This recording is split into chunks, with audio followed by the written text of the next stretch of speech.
तो स्टार्ट कर रहे हैं। आज हम लोग का पहला क्लास है, इंट्रोडक्शन क्लास है सीएमए फाउंडेशन का। ये फर्स्ट क्लास होगा सीएमए फाउंडेशन का इंट्रोडक्शन का। तो स्टार्ट करते हैं। सबसे पहले मीनिंग की बात करते हैं। ये इकोनॉमिक्स का क्लास है आप लोगों का, first class of economics CMA foundation. तो बात करते हैं, सबसे पहले मीनिंग ऑफ इकोनॉमिक्स की बात करते हैं। सब कुछ समझेंगे बाद में अच्छे से, लेकिन सबसे पहले जिस सब्जेक्ट के बारे में हमें पढ़ना है उस सब्जेक्ट का मीनिंग हमें पता होना चाहिए कि क्या आखिर में मतलब होता है इकोनॉमिक्स का। आज तक आप लोग बहुत चीज़ पढ़े होंगे इकोनॉमिक्स के बारे में, अलग अलग थीम्स थ्योरीज आपकी बनी होंगी, अलग अलग डेफिनेशंस आपने सुना होगा, अलग अलग बातें जानी होंगी। कुछ लोग लेमैन भाषा में भी इकोनॉमिक्स को कुछ से कुछ कह देते हैं। आज जो हम जानेंगे वो इकोनॉमिक्स का एक्चुअल मीनिंग है, और ऑल ओवर द यूनिवर्स यही मीनिंग इकोनॉमिक्स का माना जाता है, मान्यता प्राप्त है। देखिए, मीनिंग की बात करते हैं इकोनॉमिक्स की, तो सबसे पहले एक छोटा सा एग्जाम्पल लेते हैं जिससे हम इसे समझ सकें। ठीक है, जैसे मान लीजिए कि आपके घर में कोई फंक्शन होने वाला है। मान लीजिए कि आपका शादी होने वाला है, ठीक है। अब भाई शादी है तो बहुत सारे मतलब कि ख्यालात मन में आते हैं। आप कह रहे होंगे, सोच रहे होंगे कि सर पहला दिन ही शादी करवा रहे हैं, लास्ट होते होते इकोनॉमिक्स का खाका करवा देंगे, मतलब क्या क्या हो जाएगा कुछ पता नहीं। शुरू करते हैं कुछ अच्छा शुभ काम करके, ठीक है। बाद में तो उतार चढ़ाव आते रहता है, देखा जाएगा आगे जो होगा। सो सबसे पहले इसकी बात करते हैं। मान लीजिए कि आपकी शादी होने वाली है। क्या होने वाली है? शादी। तो आप बहुत सारा सपना सजा सकते हैं, ठीक है, बहुत सारी बातें होती हैं, ठीक है। तो उसमें आप लोग सोचते हो कि ये हो, वो हो, ऐसे हो, वैसे हो, बहुत सारे ऑप्शंस होते हैं। मान लीजिए कि हम एक लड़का है तो लड़का के पॉइंट ऑफ व्यू से सोचते हैं, तो बैचलर्स पार्टी सबसे पहला चीज होना चाहिए। दोस्त लोग चिल्लाता है नहीं मिलेगा तो, ठीक है। उसके बाद बैंड होना चाहिए, ठीक है। शादी में बढ़िया सा कार होना चाहिए दुल्हा का जिसमें वो जाए। उसके बाद जो है आपको क्लोथ्स के भी बहुत सारे डिसीजंस होते हैं, sherwani, suit, other options whatever की बात होती है। उसके बाद जो है बहुत सारी और चीज़ें होती हैं, जैसे कि लड़का शादी के बाद मतलब शादी के टाइम में बहुत सारा और डिमांड करता है, जैसे गोल्ड नेकलेस, मतलब सोना का चैन, नेकलेस ही बोलेंगे ना, ठीक है। नेकलेस गर्ल्स के लिए यूज होता है, हटा देते हैं। गोल्ड चेन चलेगा, ठीक है। और भी कुछ हो सकता है ETC, हम तो इतना पे रुक जाते हैं। और भी चीज़ हो सकता है कि खाना का मेन्यू होना चाहिए, ये 3-4 सेरेमनी घर में होना चाहिए, पूजा वूजा एक आध एक्स्ट्रा हो जाना चाहिए, मतलब बहुत सारी चीज़ें हो सकती है। अब मान लीजिए कि आपके पास बजट जो है 1 लाख रुपए का है। देखिए, आप सोच रहे होंगे 1 लाख रुपए में आज कौन शादी होता है सर, 10 लाख 12 लाख से कम तो खर्च नहीं होता। वो दोनों पक्ष का मिला के गरीब की शादी आज भी 1 लाख में हो जाती है, ठीक है। 20,000 दहेज, 80,000 में सारा निपटारा।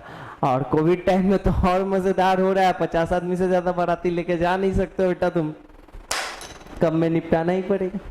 खैर, मजाक तक ही रखते हैं इन बातों को। यहाँ आते हैं, 1 लाख रुपए आपके पास बजट है, क्या आप ये 1 लाख में सब कुछ कर सकते हैं? रिसेप्शन के दिन डीजे होना चाहिए, रिसेप्शन का अपना मेन्यू होना चाहिए, व्हाटएवर, बहुत सारी चीजें हैं यार, ठीक है। जयमाला होना चाहिए, वो गले में नोटों की माला होनी चाहिए। नोटों की माला में कोई 20 का पहनता, कोई 10 का पहनता, हमरा मन हम 500 का माला पहने। इच्छा ही है, डिजायर ही है, कुछ भी हो सकता है। तो मान लीजिए कि आपकी शादी है, आपने इतनी सारी, बहुत सारी इच्छाएं थी, बट इतनी ही सारी मैंने बोर्ड पे लिखी है। आपके पास 1 लाख का बजट है। अब हम ये सोचते हैं कि क्या हर चीज अगर हम बेस्ट करने जाए तो ये 1 लाख रुपया में हर चीज हम कर सकते हैं? Everything can be fulfilled in this amount of money? This much amount of money is not sufficient to fulfill all these options wants. यही हमें इकोनॉमिक्स सिखाता है और इसीलिए हम इकोनॉमिक्स को साइंस ऑफ चॉइस कहते हैं।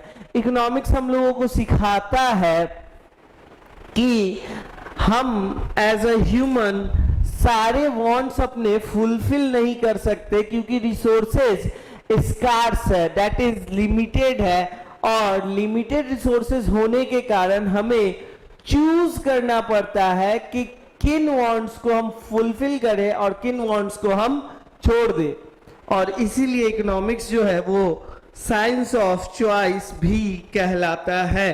तो इकोनॉमिक्स की मीनिंग की बात करें तो इकोनॉमिक्स मतलब ये सिखाएगा हमें to choose between wants, different wants, as the resources available to fulfill our wants are scarce or limited. Scarce और limited कहने का मतलब है कि resources जितना चाहिए उतना है नहीं। तो एग्जाम्पल से समझा हमने, तो it tells us, यहाँ लिख देते हैं meaning of economics. So it tells us how to fulfill or manage. It tells us how to fulfill or manage unlimited wants with scarce resources. So it is also called science of choice. ठीक है, एक छोटे से example से हमने इसे समझने की कोशिश की और समझा कि इकोनॉमिक्स क्या है। तो इकोनॉमिक्स साइंस ऑफ चॉइस है, क्योंकि ये हमें बताता है कि हम कैसे अपने मैक्सिमम वांट्स को मिनिमम रिसोर्सेज में सेटिस्फाई कर सकते हैं, फुलफिल कर सकते हैं।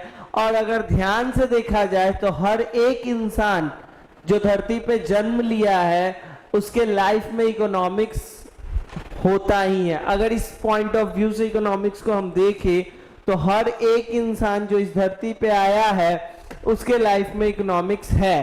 दैट इज हर एक इंसान को अपने वांट्स और रिसोर्सेज के बीच में चूज करना पड़ता है कि किन वांट्स को हम फुलफिल करें, क्योंकि रिसोर्सेज जो है वांट्स फुलफिल करने के लिए वो लिमिटेड है। क्लियर है?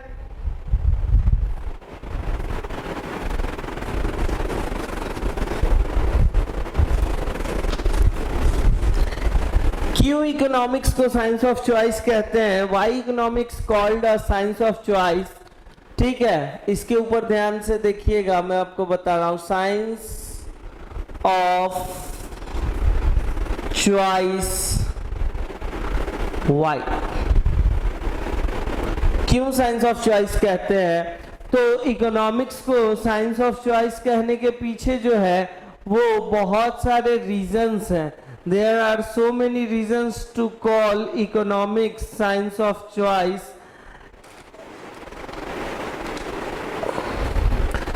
सबसे पहला रीजन जो है वो है ह्यूमन wants are unlimited.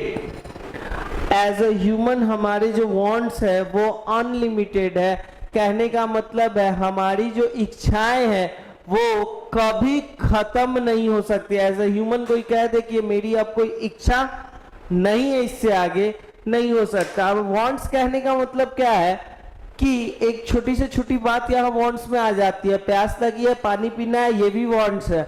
भूख लगी है, खाना खाना है, ये भी वांट्स है। सांस ले रहे हैं, वो भी वांट्स है, मजबूरी में ही, लेकिन जो कर रहे हैं, जो चाहिए, जो इस शरीर का नीड है, जो मन का नीड है, जो इस दिमाग की उपज है, वो सब वांट्स कहलाता है। डिजायर, वांट्स,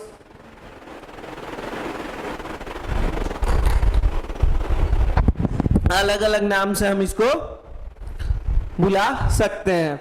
तो सबसे पहले कि हमारा एज ए इंसान वांट्स अनलिमिटेड है, मतलब कभी खत्म नहीं हो सकता।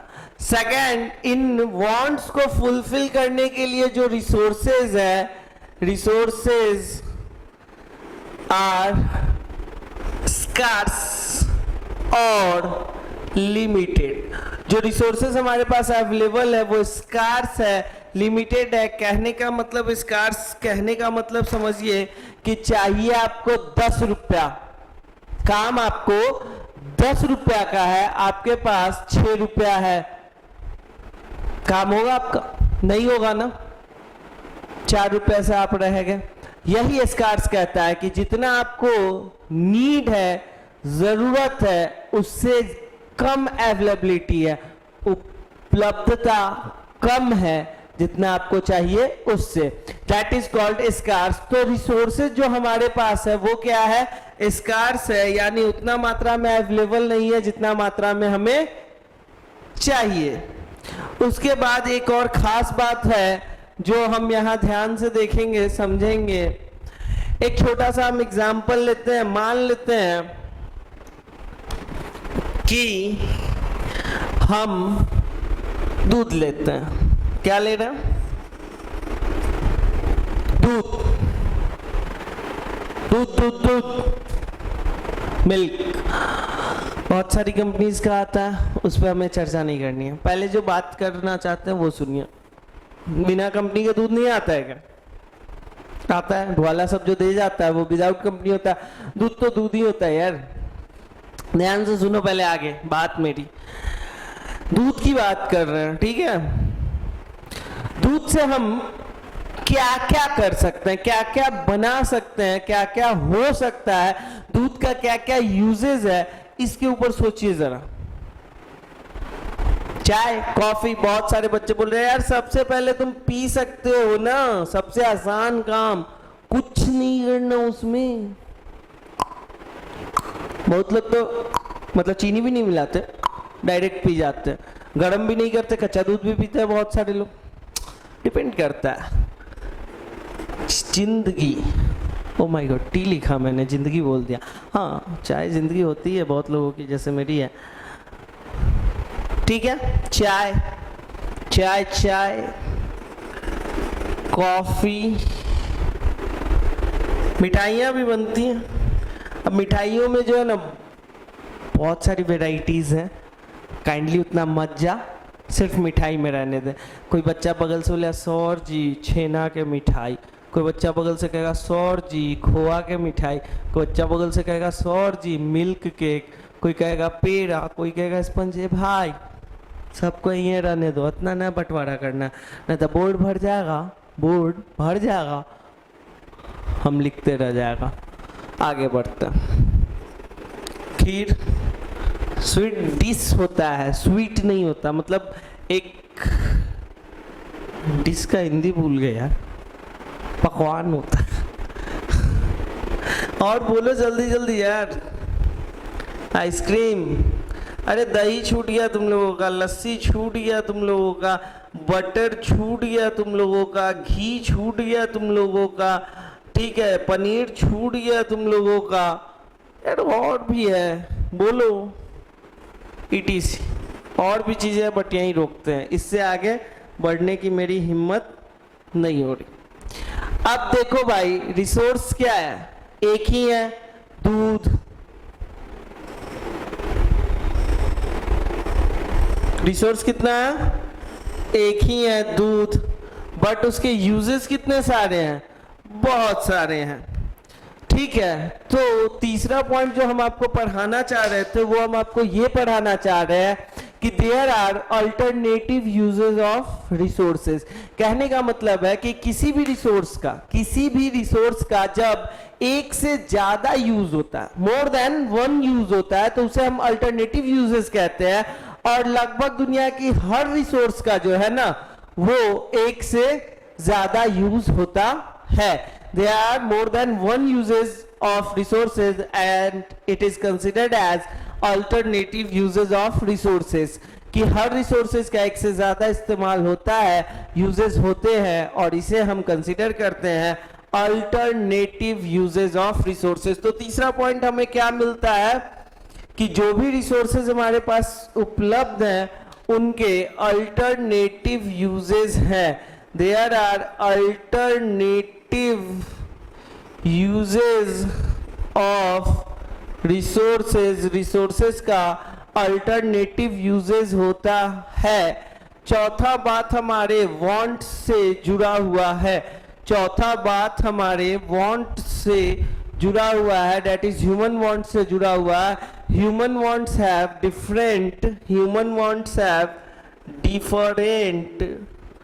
different intensities and priorities। बहुत लोग को प्रोनाउंसिएशन में प्रॉब्लम आ रहा होगा मेरे कारण, क्योंकि हम थोड़ा मजाकिया अंदाज में प्रोनाउंस करते हैं, बट आता है, मेरे को बोलने आता है। सुन लो, डिफरेंट इंटेंसिटीज एंड प्रायोरिटीज, ठीक है। तो ध्यान से देखिए, इंटेंसिटीज और प्रायोरिटीज का एग्जैक्ट हिंदी मीनिंग तो मैं नहीं बता पाऊंगा, ठीक है। शायद इंटेंसिटीज का प्रबलता होता है और प्रायोरिटीज का प्राथमिकता होता है, बट मैं इसको आपको बेहतरीन तरीके से समझा सकता हूं, विश्वास कीजिए, ठीक है। एक छोटे से एग्जाम्पल के थ्रू समझते हैं। मान लीजिए आप लोगों पे एग्जाम्पल लेते हैं, आप लोग नए बच्चे मेरे प्यारे प्यारे आ रहे हो, या कुछ पुराने लोग भी जो है 12th किए मुझसे और उसके बाद CA में पढ़ने आ रहे हैं, तो उनके लिए स्पेशल ट्रिब्यूट, नए और पुराने सबके लिए। आप लोगों को स्पेशली मैं अपने एग्जाम्पल में लेके आ रहा हूँ, ठीक है। और आप लोगों का कंपेयर भी बहुत बड़े आदमी से कर रहा हूँ, कसम से, विश्वास नहीं हो रहा, देखिए लिखते हैं, आपका कंपैरिजन कर रहे हैं बहुत बड़े आदमी से, आप लोगों को विश्वास नहीं हो रहा। कसम खाए थे, झूठ कैसे बोल सकते। आप लोग को मजाक लग रहा है कि भिखारी से तुलना कर रहा है, और है कि बहुत बड़ा आदमी से। अरे भाई, इसकी तुलना नहीं, इसके साथ एक और आदमी आएगा, उससे तुम्हारी तुलना हो रही है। अंबानी भी है ना उधर, वो अमीर वाला अंबानी। अब मैं हमेशा कंफ्यूज रहता हूँ, इधर वो अमीर वाला मुकेश है या अनिल है, मेरे को समझ में नहीं आता, इसीलिए मैं अंबानी यूज करता हूँ। तो आप लोग तो जानते होंगे कौन सा अंबानी अमीर है, रिलायंस का मालिक, उसको पकड़ लो। चलो यहाँ देखो, बेगर आप अंबानी, आप ही क्यों, छोड़िए, आप लोग बुरा मान जाइएगा, मैं भी हूं आपके साथ, वी, आप और मैं, दोनों आदमी, ठीक है। इंटेंसिटीज और प्रायोरिटीज को समझता है। तीनों को रोड पे जो है ना 2000 का नोट गिरा हुआ मिला। क्या मिला? 2000 रुपए का नोट गिरा हुआ मिला। अब आप कह रहे होंगे कि वी में हम लोग तो बहुत आदमी है सर, तीनों का है बोल रहे हैं। हम अपने हिसाब से 1 2 3 ले रहे हैं, आप भी अपने हिसाब से 1 2 3 लो, आगे बढ़ो, ठीक है। इंटेंसिटी की सबसे पहले बात हो रही है प्रबलता की। ध्यान से देखिएगा, बेगर को, हमें और अंबानी को, तीनों को 2000 का नोट रोड पे गिरा हुआ मिला है। अब आप ये बताओ कि सबसे ज्यादा खुशी किसे होगी, सबसे ज्यादा जरूरत किसे है उस 2000 के नोट की? नहीं, गलत बात, आपसे ज्यादा नीड है बेगर को, क्योंकि इसके लिए एक बहुत बड़ी बात है, 2000 रुपए का नोट जल्दी मिलता नहीं है, तो सबसे ज्यादा खुशी इसे होगी, उसके बाद क्वाइट ऑब्वियस हमें होगी, और सबसे कम खुशी अंबानी को होगी। अंबानी को तो मेनली को फर्क भी नहीं पड़ेगा ये 2000 के नोट से, ठीक है। तो ध्यान से देखिए, इंटेंसिटीज की मैंने बात की, तो इंटेंसिटी देखिए, ये नोट सेम है, वैल्यू सेम है, but according to the status of people ये क्या हो रहा है, चेंज हो रहा है। ठीक है, यही खाना जो हम अपने घर में बर्बाद करते हैं, एक छोटा सा हम एग्जांपल आपको दे रहे हैं, यही खाना जो हम अपने घर में बर्बाद करते हैं हमें टेस्टफुल नहीं लगता है, हम खाने से कतराते हैं कि मम्मी सेम खाना आप डेली हमें परोस देते हो, कैसे हम खाएं, टेस्टी नहीं है। किसी के लिए ये टेस्टी है क्योंकि किसी को वो नसीब नहीं होता।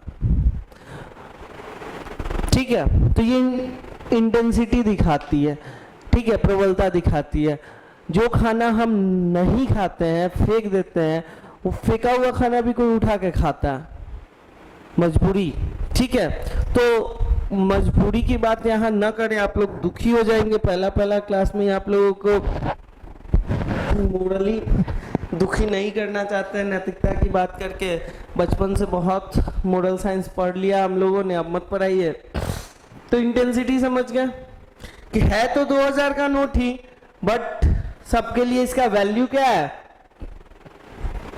अलग है।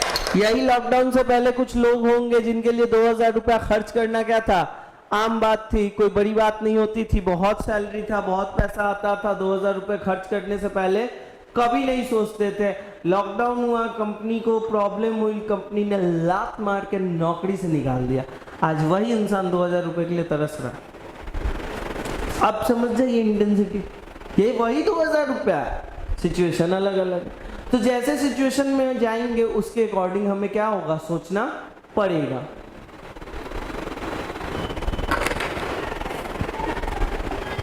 ये तो रही बात इंटेंसिटी की। अब बात करते हैं प्रायोरिटीज की, प्राथमिकताओं की। ठीक है, तो बेगर वगैरह को भी हटा सकते हो आप और हम अपनी ही बात कर सकते हैं। 2000 का नोट मेरे को भी मिला, आपको भी मिला। 2000 का नोट आपको भी मिला है, हमको भी मिला है। क्या हम दोनों 2000 का नोट सेम जगह खर्च करेंगे, एक ही काम पे खर्च करेंगे? आंसर है नहीं, कोई जरूरत नहीं है इसकी कि हम दोनों एक ही जगह पे खर्च करें इस नोट को। हो सकता है हम कुछ और खरीदे, हम कुछ और सोच रहे हैं, हम कुछ और प्लान कर रहे हो और आप कुछ और प्लान कर रहे हो। तो ये डिपेंड करता है सिचुएशन पे कि किन सिचुएशंस में ये हो रहा है। ठीक है, तो अब मुझे लगता है कि ये चारों पॉइंट्स मैंने आपको जो है क्लियर कर दिया होगा कि साइंस ऑफ चॉइस क्यों कहते हैं। तो ह्यूमन वांट्स अनलिमिटेड है, रिसोर्सेज स्कार्स हैं और अल्टरनेटिव यूजेस ऑफ रिसोर्सेज हैं, और ह्यूमन वांट्स जो होता है उसका अलग अलग इंटेंसिटीज और प्रायोरिटीज होता है। और मैंने अभी आपको जो पढ़ाया पहले, मैंने आपको बोला क्या, meaning of economics, not definition of economics. ठीक है, ध्यान से सुनिएगा मेरी बात को, मेरी बात में गहराई है। मैंने मीनिंग पढ़ाया, डेफिनेशन नहीं पढ़ाया। आते हैं क्यों। तो सबसे पहले ओरिजिनेशन की बात कर लेते हैं, ओरिजिनेशन ऑफ इकोनॉमिक्स की बात कर लेते हैं। तो इकोनॉमिक्स वर्ड ओरिजिनेट किया है, इकोनॉमिक्स वर्ड ओरिजिनेट किया है ग्रीक वर्ड से। The word economics has been originated from a Greek word named oiko, oikonomia, oikonomia. The word economics has been originated from a Greek word oikonomia. Oiko means, अब देखिए ये word एक ही है, इसको दो पार्ट में तोड़ा गया है। ओइको मीन्स हाउस, नोमिया मीन्स मैनेजमेंट। हाउस मैनेजमेंट भी हम इसे कहते हैं, ओइको नोमिया। क्लियर है?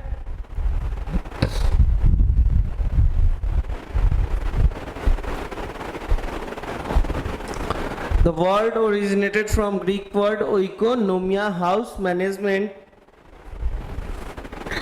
अब आते हैं डेफिनीशन की बात करते हैं।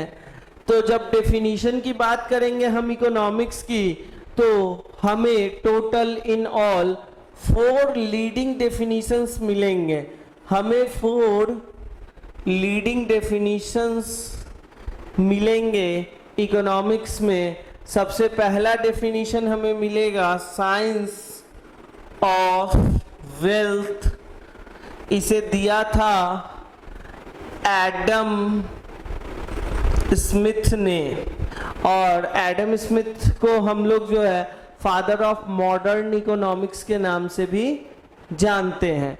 सेकंड डेफिनेशन हम लोगों को दिया था साइंस ऑफ मटेरियल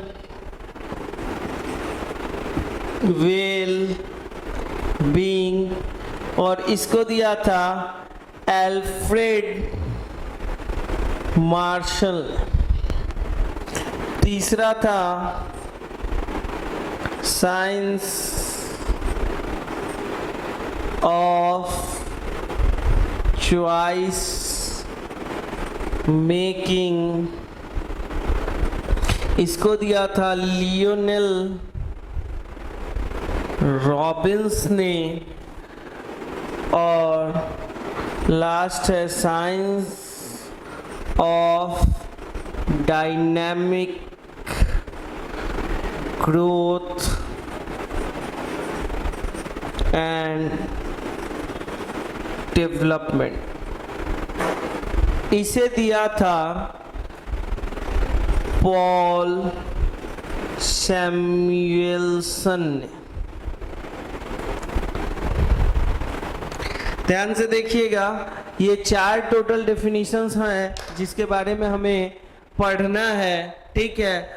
तो अभी तक हम लोगों ने क्या देखा, तो मीनिंग ऑफ इकोनॉमिक्स देखा, एज वेल एज हम लोगों ने मीनिंग ऑफ इकोनॉमिक्स के बाद क्यों इकोनॉमिक्स को साइंस ऑफ चॉइस कहते हैं ये देखा। उसके बाद थर्ड टॉपिक में हम लोगों ने देखा ओरिजिनेशन ऑफ इकोनॉमिक्स, की ओरिजिनेशन कहाँ से है इकोनॉमिक्स का, और उसके बाद हम लोग जो है 4 लीडिंग डेफिनेशंस की बात करेंगे।